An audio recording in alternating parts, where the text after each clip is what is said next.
Good evening, everyone. Very excited to have all of you here today.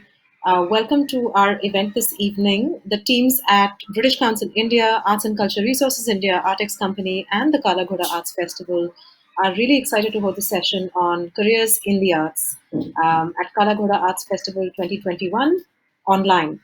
We're particularly excited about this session because when we speak of India, we think of India and its culture and its diversity and its variety. But when it comes to speaking of the arts as a career, there's always this big question about, is it sustainable? Is it going to provide a certain amount of stability? And it's actually in response to these questions that we have put this event together to not just respond to your doubts, but also give you a sense of what careers are there in the arts. Particularly in this case, of course, we're focusing on performing arts, but also at the same time, what are the journeys that professionals in this sector undergo over their lifetimes, and is all of it artistic? So we explore these various journeys through the different realms of performing arts. We've looked at professionals that we work with who've cut across artistic careers, have moved on to managerial careers. We've heard of amazing light designers and people with skills and careers and technical, but have moved into other dimensions of the sector. And here is our attempt to introduce you to these dimensions and foreground different pathways to a potential career in the space. What we do have is an amazing set of speakers who are uh, important achievers in their space, but also at the same time speak very firmly for what the sector has given us and what they have given to the sector. So this session will also offer an opportunity for you to interact with our esteemed speakers that we have today, who are professionals from performing arts industry across UK and India, and seek some inspiration, hear about their stories, hear about their journeys, and learn from their experiences. We have four speakers for you today. We have Ashutosh Phatak of True School of Music. We have Leela Sampson, formerly from Kalakshetra, but also a very renowned performing artist herself. We've got Samira Iyengar, formerly from Junoon, but also leads the SMART program and has had a very, very vibrant career in theatre over the years. And there is Bruce Khatri, who is currently the head of theatre for the NCPA. With that, I'd like to invite Ashutosh Pathak to join us today and give us a glimpse into what his journey has been like over the last few years and where does he find himself today. Over to you, Ashutosh. Oh, that was very good timing. I just got on. uh, Hi, everybody. Thanks for having me here. I've been part of this business for quite some time now, so may have a few things from my experience that I'd like to share with you guys. I started off actually not planning to be in this music business. When I was a kid, I was. I guess product of the 80s where we were very into uh, Gordon Gecko, Wall Street, wanted to make a lot of money.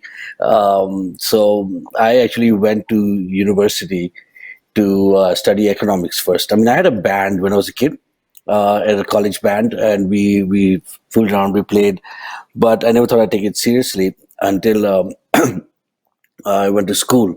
And I went to university because University of Pennsylvania had the Wharton Business School. I thought I'd want to become an investment banker or something like that, as one was programmed to be.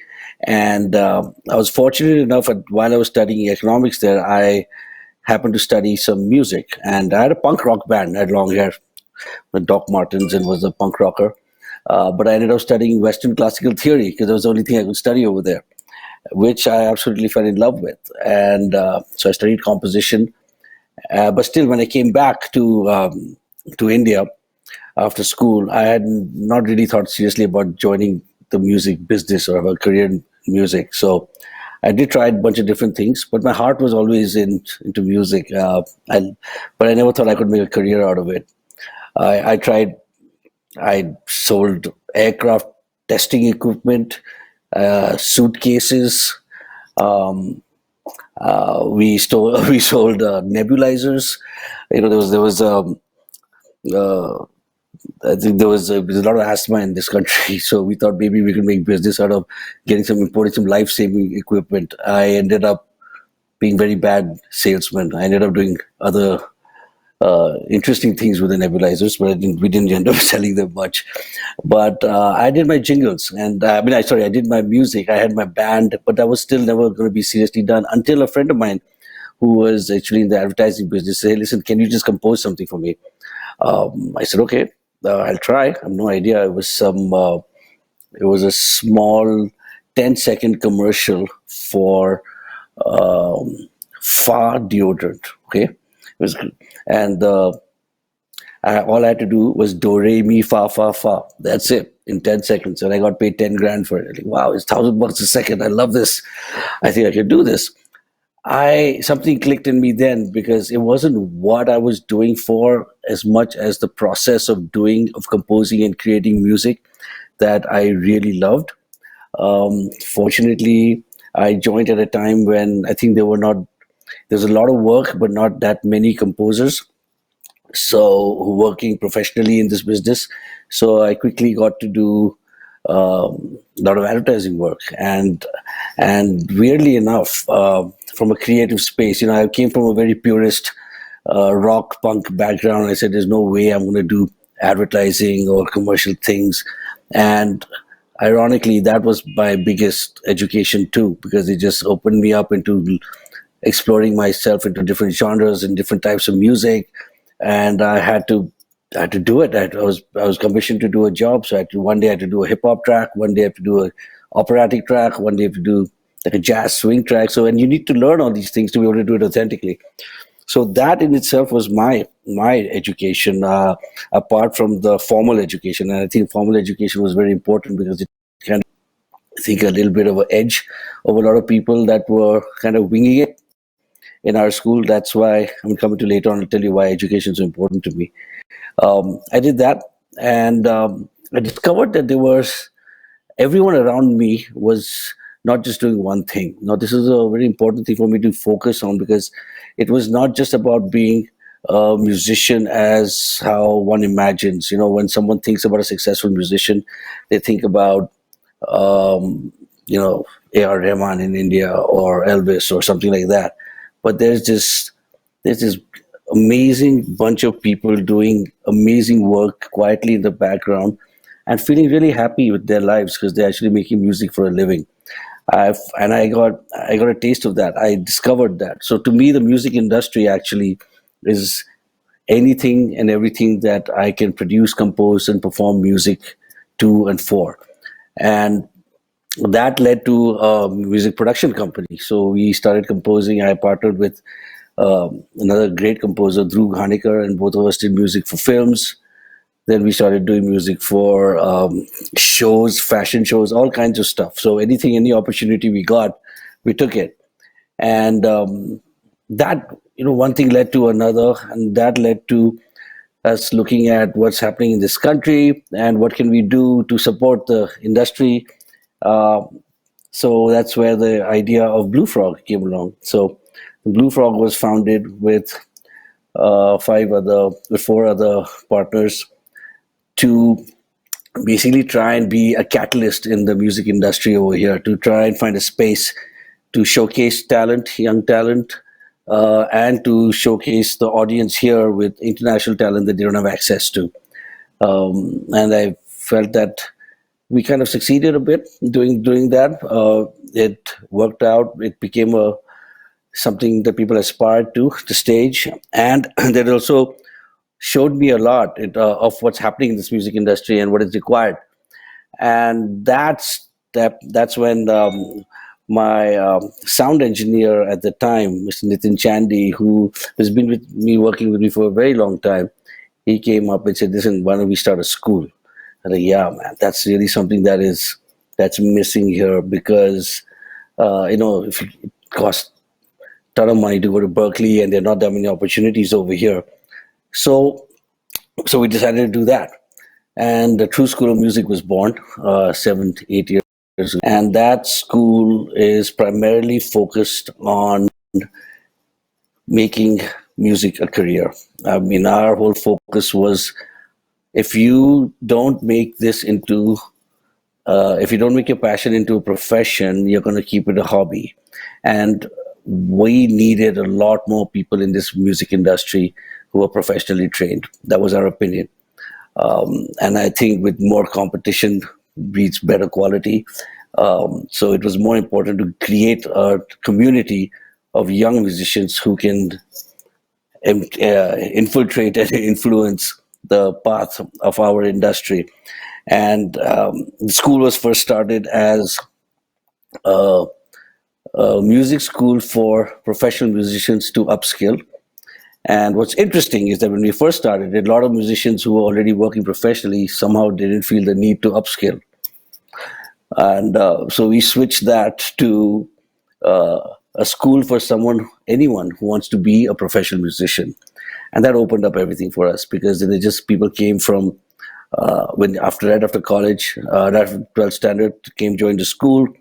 And what we did was we looked at everything that our experience taught us in the music industry and how we could bring that uh, knowledge or that experience into packets of information that we can teach as curriculum. That means so you can learn exactly what you need to know to be within our industry. And we needed to get faculty. We needed to get people who had studied a lot before. So we got a lot of international faculty down. The point is that I think that what education does, it just offers a very efficient way of learning something, and if we can make it also a stepping stone into a career, if we can bring the industry to the school, all the kids in the school will have a better chance of making it. And we are quite fortunate that our dream is kind of coming true because most of the students are, I would say, employed in some form or the other. Now, we are a freelance business, freelance industry, and what we like to think about our musicians is not very sexy, it's not very passionate. I think it's very important for us to think about the business of music. So it's almost like we call them musicpreneurs. They're entrepreneurs with all these different things that you learn in music as your tools that you can sell. And I think it's important for the kids nowadays to approach the industry with a systematic manner of revenue earning. Uh, if you do that, what happens by chance can be something that you can target and actually get. What I mean by that is that I found this natural thing that was happening in the industry that one person was doing many things. And honestly, we are not just one person. We are multiple people in our brains. We're interested in multiple things. And within the whole music industry itself, there are so many different things to do. So we encourage people to be multidisciplinary while studying music. So that means you can be a lyricist, a composer, a DJ, a sound engineer, and a voiceover artist. All are separate, different careers. Now, if you think about yourself and you get an Excel sheet for your life to figure out how to make some cash at the end of the month, you can think about your life like that. How many jingles are you going to do? How many other things that are there for you to do? So, what if you just look at this slide we got here. So give you a little idea of writing a song. Just in the concept of writing one song, there are so many multiple careers. If quick lesson, when you're writing a song, you need to write lyrics. So you can be a lyricist. You're a music director because you're writing the melody, you're getting the tune together. You can be that, and there's obviously multiple jobs within that. Sorry. Um, Not only that, after that you're an arranger. You have to arrange all the music. That itself is a separate job. Then you're a sound engineer. You got to record all that stuff that you're doing. That itself is another job. Or then you're a sessions player, where you're a singer or a guitar player or a drummer. That itself is another job. Then there is the producer. There's a complete musical producer who's beyond the music director. If a band comes to you to say, I want this sound, they produce that.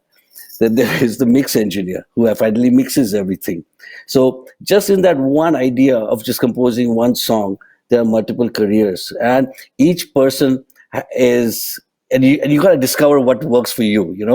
So that's the beautiful thing about music. It's very wide. We're very fortunate. We're very lucky in our creative field that that there is a potential for whatever personality that you are, that you can find something in there. I mean, the list is crazy.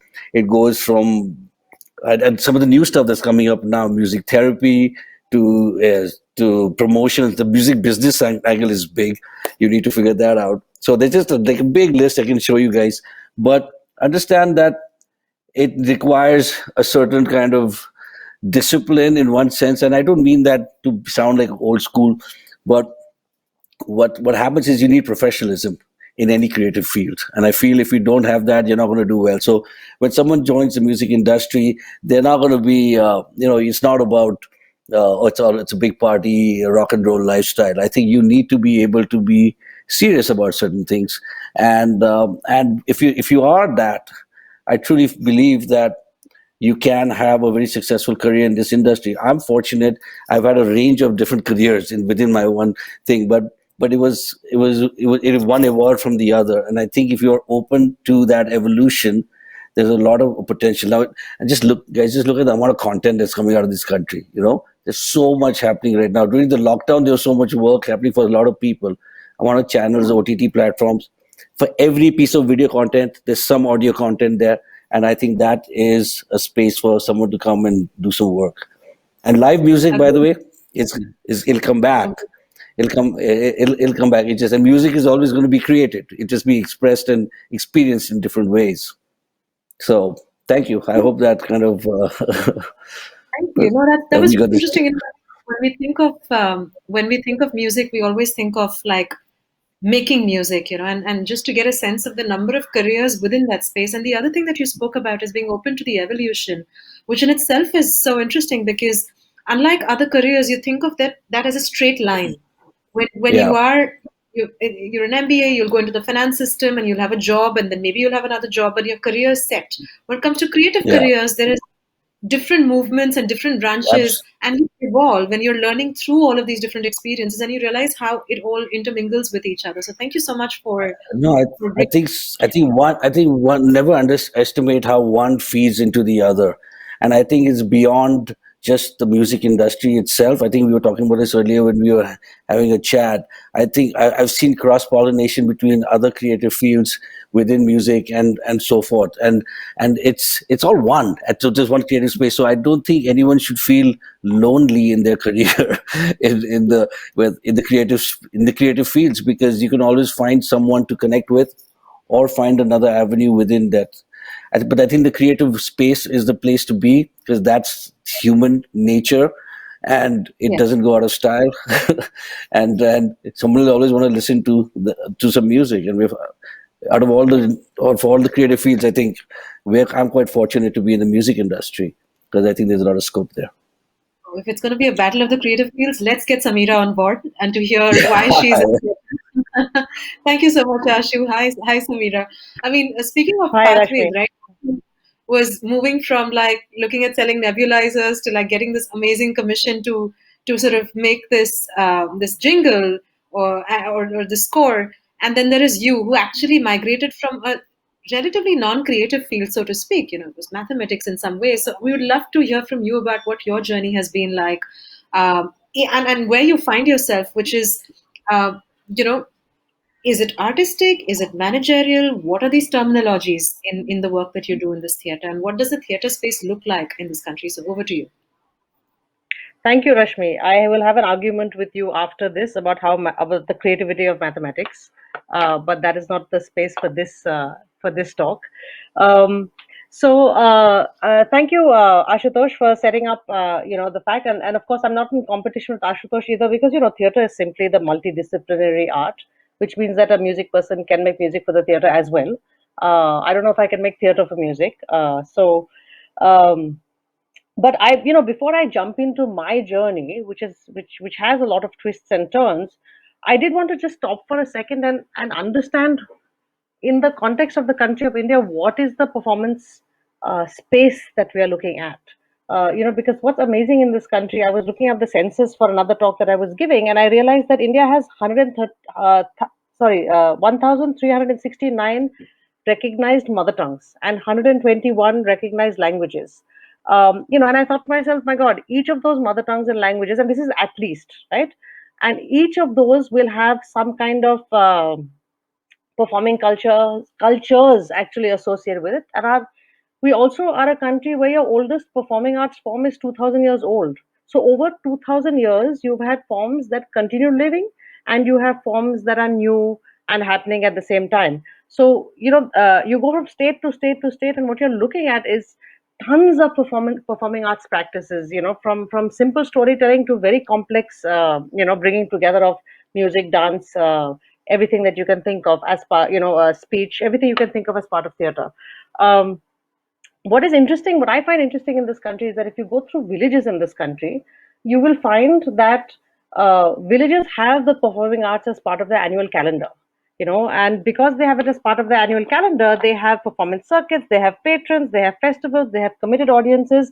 In fact, performing arts forms like Yakshagana actually are booked 5 years in advance. So there is a career there. There is a there are roles, there are clearly stated out roles there. There is income earning possibilities in places like this. The same holds true for commercial theatre in states like Maharashtra, which have very strong commercial theatre. Again, there are setwalas. There are of course the performers. There are directors, producers, but there are also the setwalas, the lightwalas, truckers. You have allied industries. So you have a whole industry working around this.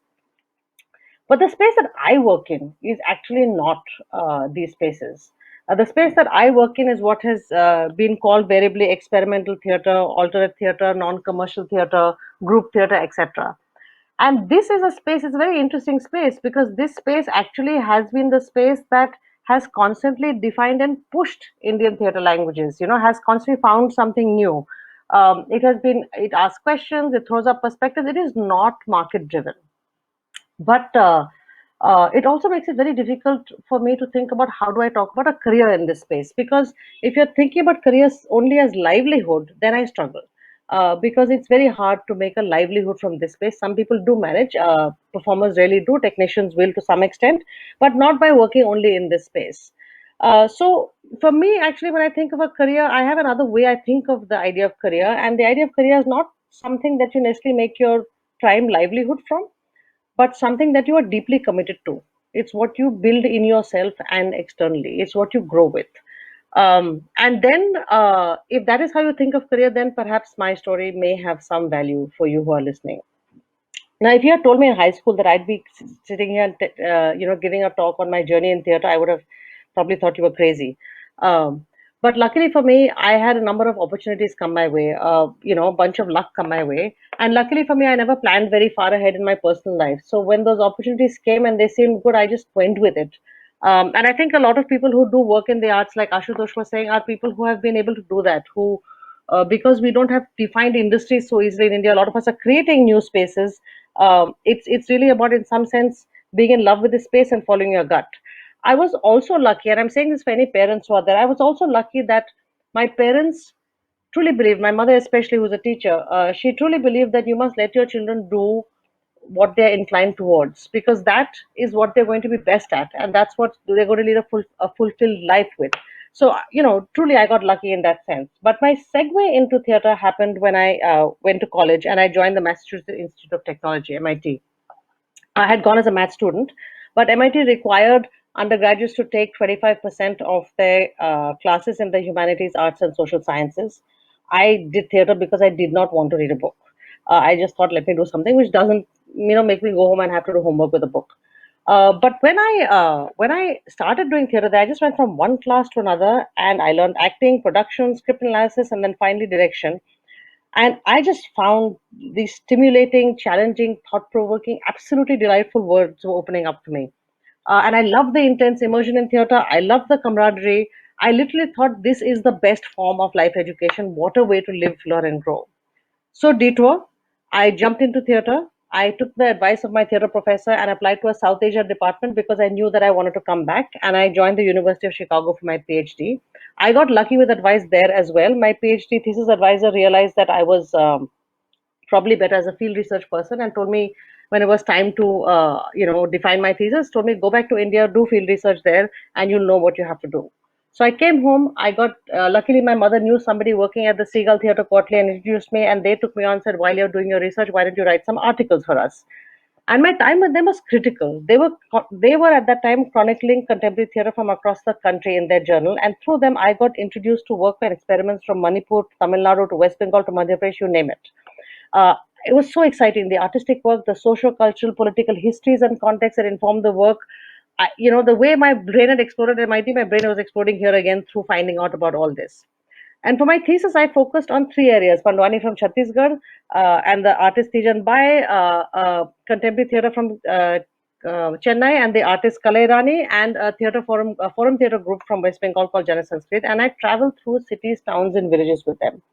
And it was amazing because I was watching theatre as a means for changing society. Tijan Bai was the first Pandwani woman performer. She changed the form forever. Now women mainly perform it. I was watching Jana Sanskriti use theatre as a means of public discourse. I was watching new languages emerge by theatre forms talking to each other.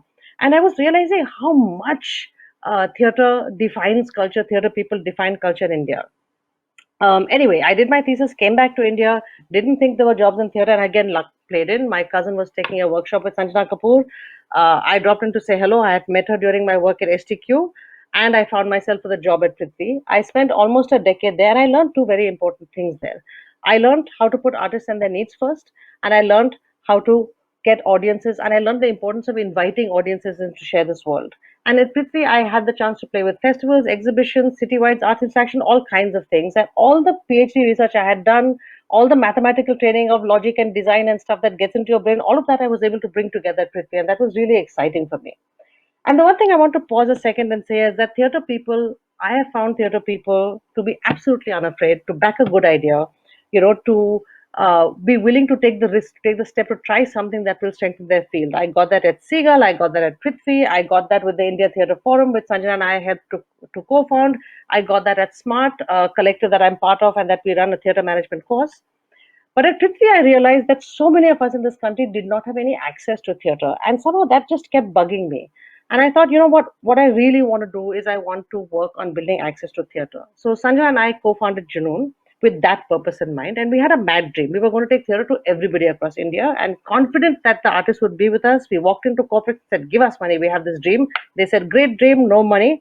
So then we jumped, then we said, okay, let's go back to the drawing board. We thought of more affordable things to do. And we ran arts and science addas at three venues across Bombay, which we live streamed. We ran a program for school children, which we took to cities across India. We even developed something called the Junoon Salons, which was our effort to go to business leaders and say, "Hey, look, you don't know there are fantastic arts in this country. Let us bring it to you. You become patrons of the arts because we need patronage." And that is the tragedy, right? That you don't have every other country, so many other countries in the world, the ones you always hear about with theatre, have public infrastructure that is there to support the arts, that have funding for the arts, all of that stuff, and you just don't have them here, you know. So we closed Junoon just at the beginning of the pandemic, and I'm standing here 3 decades working in theatre, wondering how to take the dream that drove Junoon forward. And all I know is that the theatre and arts community has tremendous courage, and they will back the ideas and and experiments to try and strengthen this field. And they don't understand the words "it can't be done." And I've also learned this, that if you want to work for arts in this country, you better really want to work there. It will be challenging, it will be frustrating because very little works in your favor. At times, it will be frightening. It will also be enormously enriching. The field and the people who inhabit it will fill you with an enormous, encompassing sense of life and living. You will live with wonder and possibility. A smile will potentially find its way into your heart and lodge there.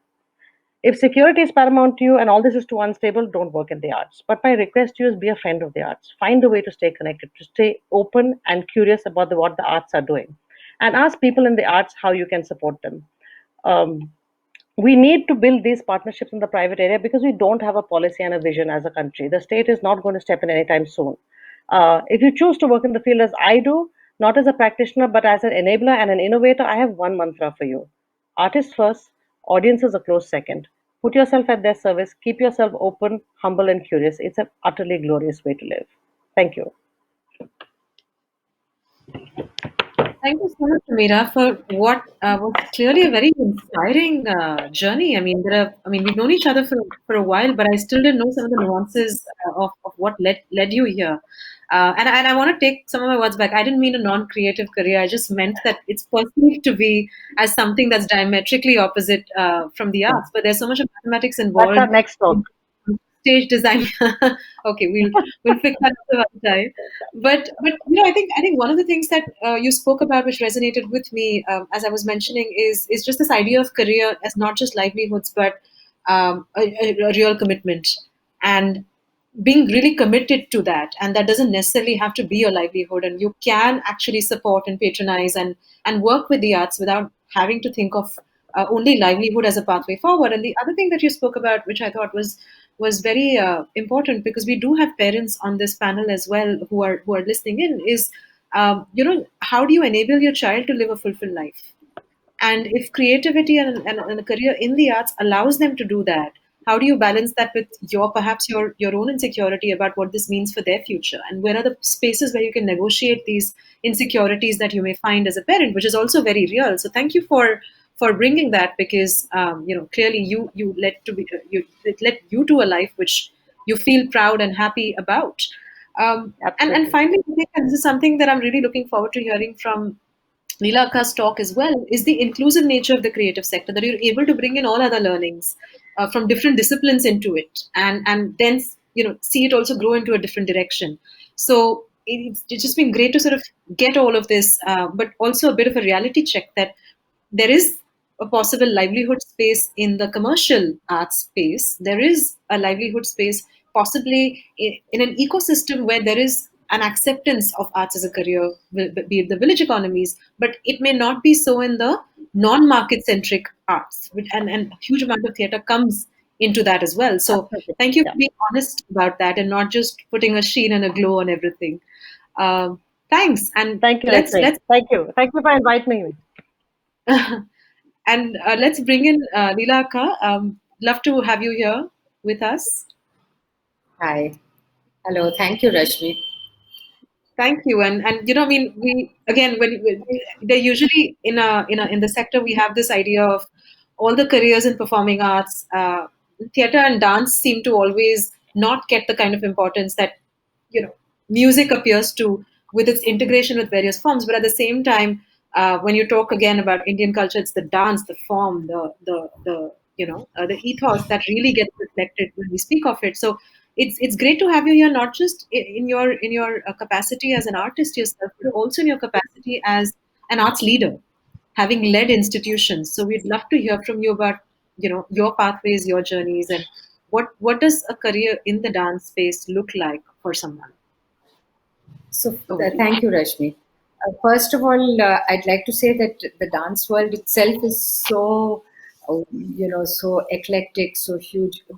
India has the classical arts sitting on the peak of the mountain, uh, pretending that they are the only people there, but actually, there are the tribal forms, there are the folk forms, there's the martial art forms, there's the religious forms, there's the cultural spaces. There's dance has found its expression in every layer of India's society. So I cannot be in any way represent all of these, but my love for them and my interest in them, of course, is led me to ultimately chair the Sangeet Nat Academy, and the exposure to India's arts, all of them, theatre, dance, music, and was just the most exciting time. But let me say this, that all of us uh, don't come into these fields because we inherit them. Unlike in let's say business or medicine even, or engineering, it's usually not so premeditated. It's sometimes accidental. It's fortuitous sometimes. It's usually a twist of fate. And mine was something like that, because I come from a defense background. I come from parents who knew nothing about little or nothing about the India's arts. And in the summer of '61, I was introduced to the Western School in Chennai by my mother, and left here to wallow in it for about a year during our war with China. Uh, but I came here and I just loved the institute. Kalakshetra was idyllic. I think it's given to very few children in this country to have this idyllic life. It was a return to the ashram way of life, a return to a nationalistic um, uh, endeavor on the part of Rukmini Devi to try and recreate an Indian form of education. And she was more interested in a new or an old form of education for children rather than only the dance that she is known for. I loved it because I didn't have to wear a uniform. We walked about barefoot in the sand. We climbed trees and stayed there longer than we should have. We slept on the floor on mats. We ate on the floor. We started the day with prayers from all the religions. She was a theosophist. Dance and music classes were after school. 3 days you did sport or any kind of sport activity, and 3 days all the boys and girls had to do some form of art. So it is amazing. But we also sang bhajans, we learned kritis, we learned the theory of dance from the Abhinay Darpanam and the Natya Shastra. We studied realms of Sanskrit shlokas. We also did spinning and weaving. So she had her eyes set on her. We had, cattle in the institute. We had animals in the institute. So it was definitely a return to India's traditional ideals and a way of nurturing the child to live simply, but to have very grandiose ideas in creative processes. But in the arts, I have to say this, that the screws are tightened very surreptitiously almost by the gurus. Almost unknown to you as a child, you start off having a lot of fun, which I did till I finished school actually. But the older you got, the more responsibility you took. And you were taught the art of self governance, which meant that you took responsibility for your day, for your processes in that day, and your future. This really held me in good stead for the rest of my life. Classes were fun, but also very hard. In the arts, you have to expect that. Our teachers were young but very strict. Rules were rules. By the time I finished school, I had completed a diploma course, a very covetous course in Bharatanatyam. But I had no reckoning of it. I didn't really appreciate that I had, such an important degree. It's only when I went to college in Sophia in Bombay, it took a nun to hit me on the head and say to me, "You have a diploma in Bharatanatyam from one of the finest institutes in India, and you want me to give you a seat in the science course. Uh, Go home, think about it, and come back." And she actually put me on my path to being a dancer.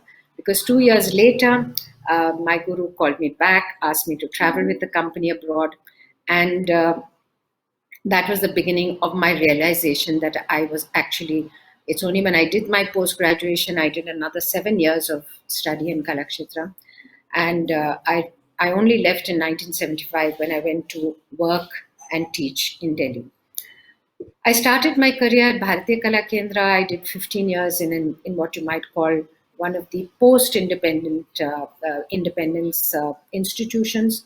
I want to tell people here that there were some of our oldest institutions were started pre-independence in the 30s, like Shantiniketan, Kalamandalam, Kalakshetra, etc. But there was a whole host of them that were begun after, like Darpana and Ahmedabad and all that, and Bharatiya Kala Kendra in Delhi. That was started at the insistence of Pandit Jawaharlal Nehru. And so these institutions are still there for children to come and learn from. And they all go through, in my opinion, waves of good teaching and not so good teaching, because you're teaching in any institution.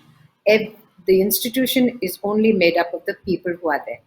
And so from the very great stalwart gurus, we now have people who, are willing to give an institute a chance, or most people in India, and I have to say this, that irrespective of the large number of institutions in the country, the health and the wealth of India's arts are managed actually by that individual teacher teaching from home.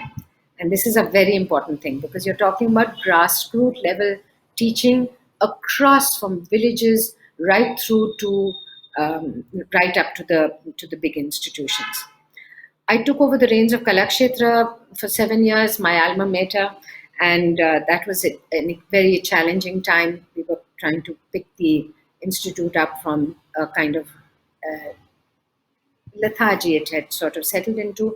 And this happens when the founders pass on and the older realm of teachers move on. I also served as chair of Sangeet Nat Academy, as I mentioned earlier. And now I have an independent life with my dance company, Spanda. I want to say this very quickly about your options. As a soloist, your life is lonely and tough. So you better be very physically and mentally tough. Be ready for a very to sort of.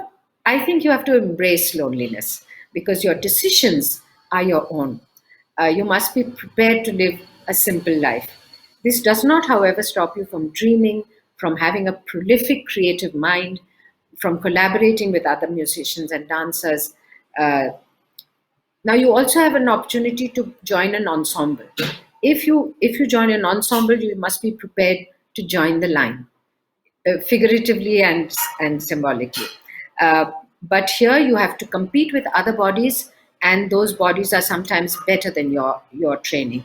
So you can actually up your game by being in a really good ensemble with a really good choreographer. Um, what has dance taught me? I think dance, the biggest thing dance has taught me is to have a philosophy about life, to look inwards while you also look outwards at all the variety that India has to offer in the arts. You can communicate with any other art form through dance because you have costumes, you have lighting, you have architecture, you have iconography, everything that you learn, Vedic studies, mythology, you can become researchers. And I've put down all the various options that you do have. But you have to love what you're doing. I think everybody here has said that. You have to be in love with what you're doing, and you must be willing to get your hands dirty because when you collaborate or when you try to learn new forms and new things, um, the money is not the reality is that all your money goes into reinvesting it into your costumes or your musicians or your next production or whatever. But what you get in return is a great joy, a wonderful creative journey, um, a freedom of your spirit, the ability to dream, to imagine, to make happen. The reward is in the making, and you are the boss. You make or break yourself, your career.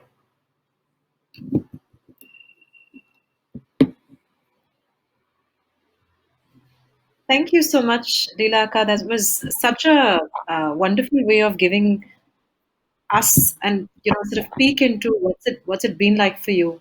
And little did we know that there was it was that nun in Sophia's college who actually set you on the path that you found yourself in. And look where it took you, and look where it took us. We had you as a chair of the You need SMA. to be hit, you need to be hit Incredible. on the head sometimes.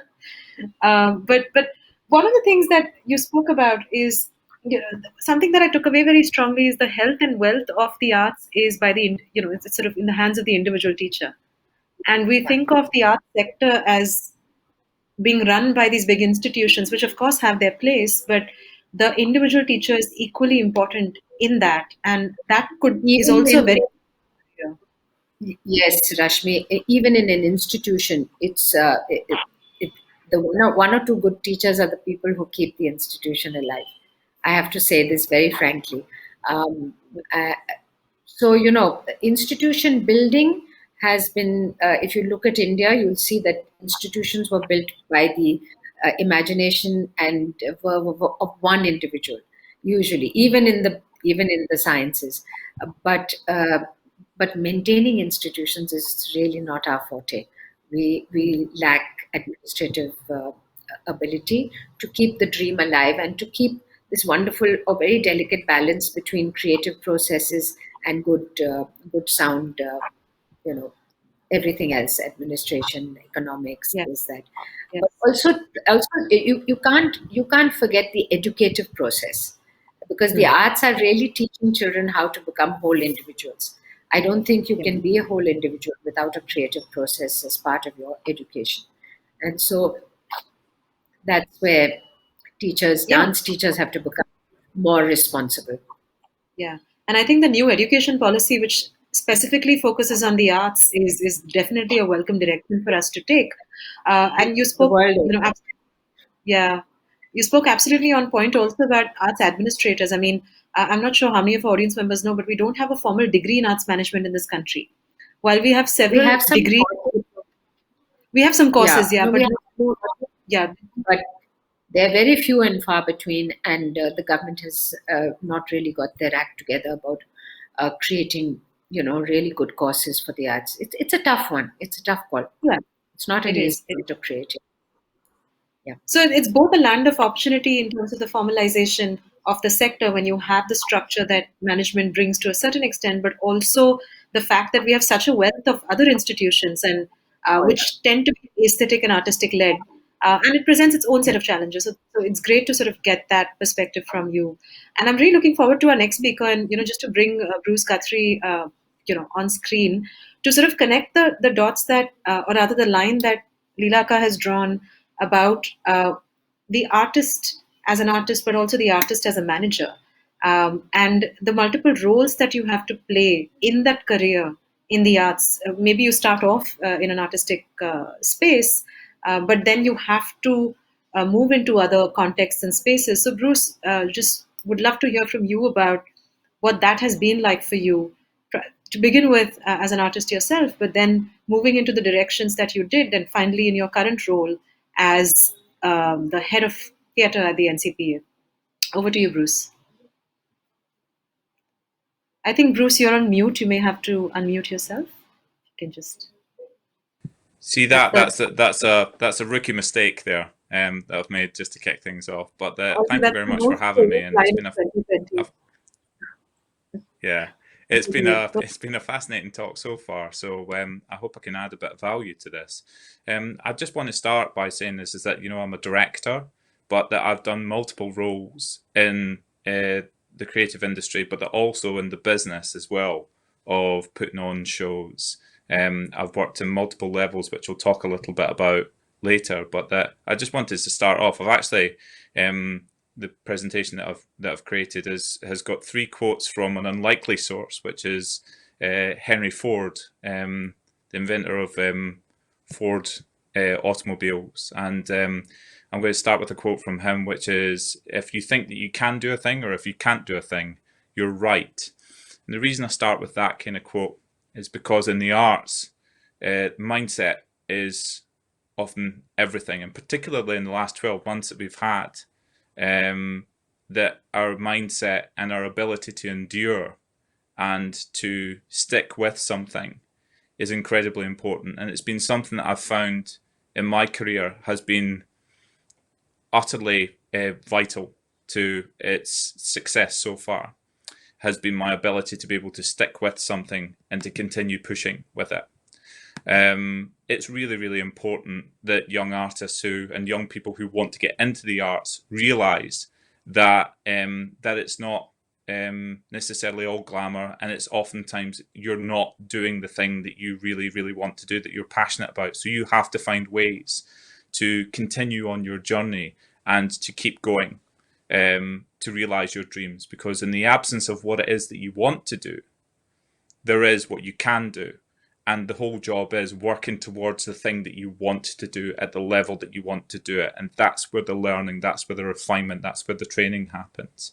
And that's been very, very similar for me in my career, is that I've wanted to do shows of a particular type at a particular level. And my taste and that my feelings have evolved as my career and as my journey through life has gone on. And all of those different journeys, all those different experiences all add to you, the artist. Because you, the artist, are your clay. You, the artist, are your canvas.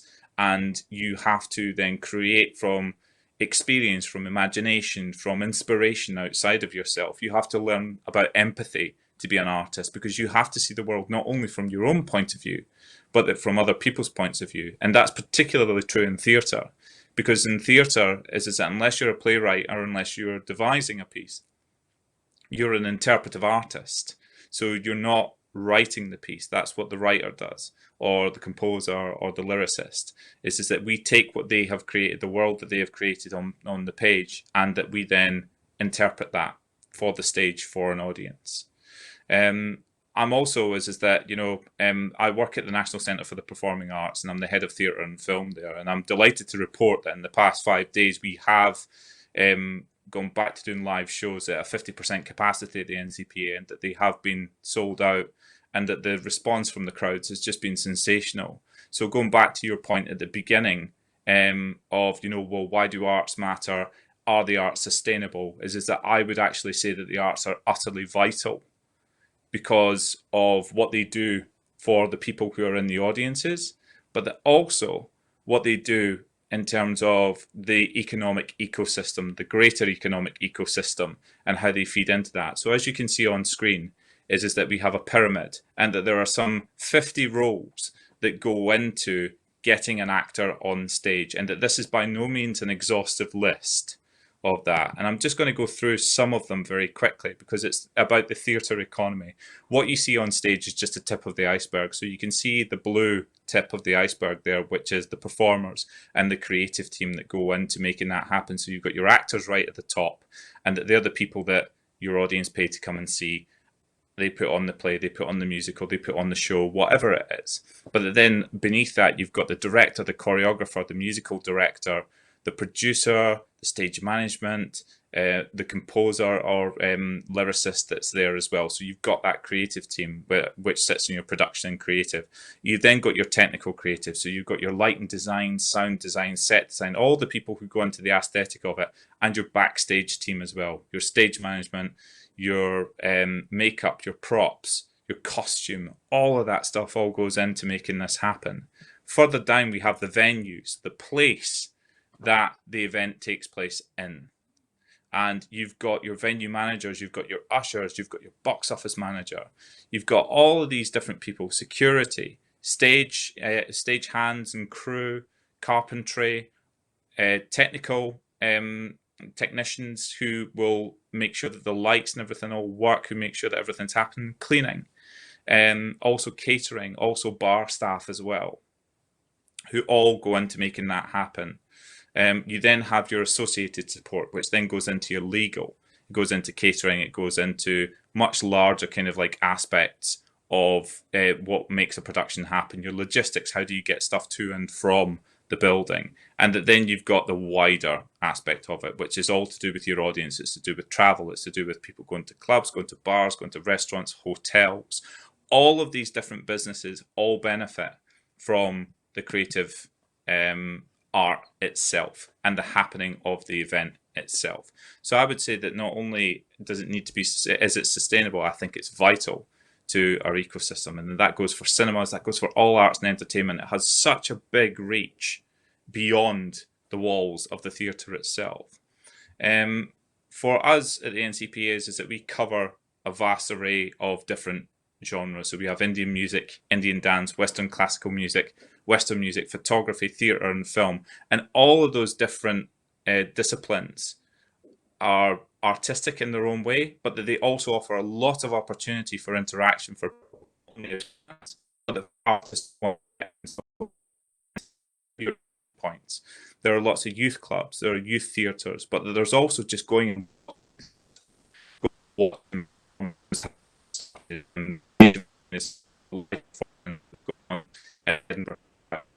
and just watching that by the end performance.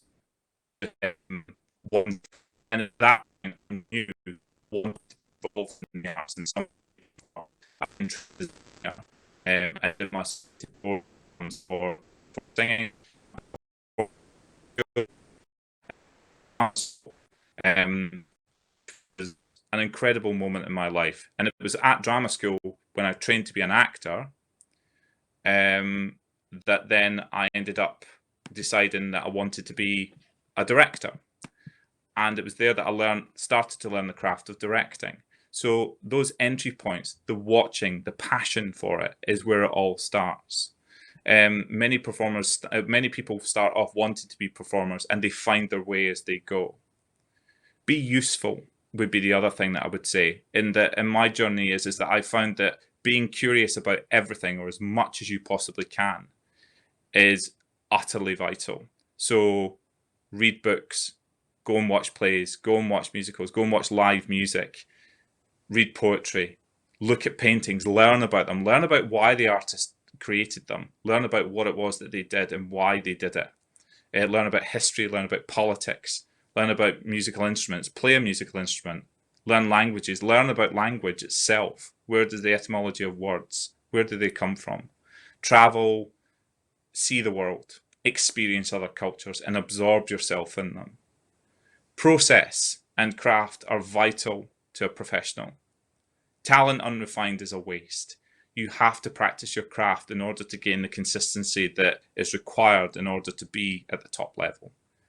So surround yourself with people who help you towards that goal. Surround yourself with people not only who are positive about you and what you do, but that who can help you along that way. If you surround yourself with people who are naysayers and who tell you that you can't achieve something, chances are you won't. Which leads me to my second quote, which is, it takes me back to the Henry Ford quote of whether you believe that you can do something or you can't do something, you're correct.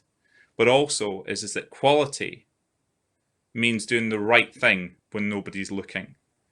You will achieve quality by doing the right thing while nobody's looking. Practice, absorb yourself in the art, spot the opportunities, because that's where the real talent lies. Spotting the opportunities that are around you and stick with it. If you want to do this, you have to stick with it. You have to want to do this more than anything else, because there will be times where it will be hard, and those times are where your stoicism will get you through. Thank you. Thank you so much, Bruce. We started with Ashutosh giving us a sense of the amount of careers that are there in the music space, and just like songwriting as an example.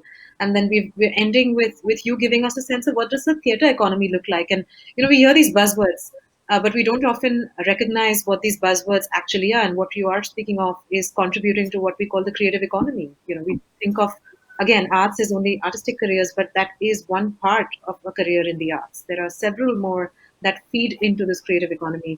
I think it was Sanjoy Roy from FICCI who recently, brought up a statistic which said that one job brings you about 999 jobs. One job in the arts creates 999 jobs. So it's also the economic impact of the creative sector, which in itself is not understood. And I think by what you shared, you give us a sense of what it takes to put that one actor on stage. So thank you for sharing that. Unfortunately, we don't have too much time left. We have only time left for one question. So I do want to let the audience know that if you have questions, share it on our Instagram page, and we will get you the answers after speaking to our panelists. But the one question, which I think is a very important question that we have, is from Snehi, who asks, should an aspiring artist fear uncertainty and have a plan B? So, I'm happy to go for that one. This is something that I hear all the time. I have the polite answer and I have what I believe is the real answer. From my opinion, if you have a plan B, you'll end up doing plan B. So Yeah. if you really want to do something, you find a way to do it, and that's how you need to figure that out. But I think as what all of you have said, and Bruce said so very eloquently, that if you need to want to do it badly enough in the first place. So it's a fantastic field for you to be in, to immerse yourself in all these creative fields if you're passionate about what you're doing. But plan B, not sure about that. Yeah, If I can add, I'd say that even if you're thinking of another plan, you're wavering. You Yeah. have to be ready to take the plunge, and then stay with it, as you said. You've got to But you know stay the course. what is amazing is that what I've heard from everyone, that even within our own spaces, there are multiple other ideas and things you can explore. So it doesn't mean that that first thing that you think about is the only thing you got to do. But to be in the creative space, there's so many different things that are available and possible, and you'll find your way. But that should be the And plan. most people don't, but most people don't know that there are multiple I things that think you I can think do. that was the biggest thing that I learned. I was like, man, we're just Everyone doing music for thinks, jingles, you know. yeah, I Yeah. do think it's really performance. important that people. I do think it's really important that even if you don't, I mean, I don't think you should have a plan B because you will do plan B. I completely agree with you. It's you need a full commitment, especially because the field is tough. It's especially because it's not a field that's going to promise you financial security or even wealth, right? But at the same time, I do think it's really important to stay open and hungry and skilled. You need multiple Yes. skills, Oh, yes. and that is Yes. actually Yes. possible from within the arts itself. It is possible from Yes. whatever Yes, background you did, and it's possible within the arts. But you need to have the hunger for learning everything to its utmost because those skills are going to help you with your livelihood. And I think that's very important to keep in mind. Yeah. If you Absolutely. want to say, like, if I do this, this is the next thing that's going to happen. If that's your personality, then it's going to be tough. If your personality is one of enjoying the twists and turns, and even if you have security, you'll still be miserable sometimes. So, frankly, it's what you choose. I mean, Yeah. you know, So yeah, as most of you have shown, there is enough within the space to actually provide for livelihoods as well as a commitment, and there are options within the space that allow you to go in different directions. So it's not like that's the only pathway you're going to be opting for. But yeah, I would like to thank all of you for such an amazing session and truly inspiring one. To see you actually pursue and commit to your commitments and get us to this other side where you can actually speak to other people and give them a sense of what this space could be like. So Ashutosh, Samira, Leela, Bruce, thank you so much once again for being with us here today.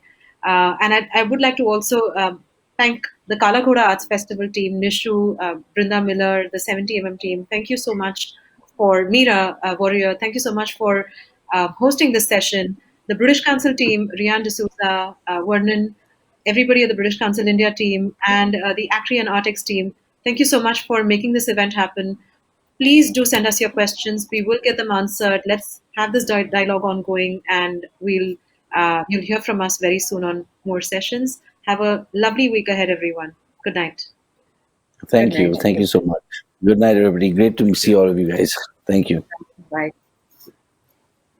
Bye.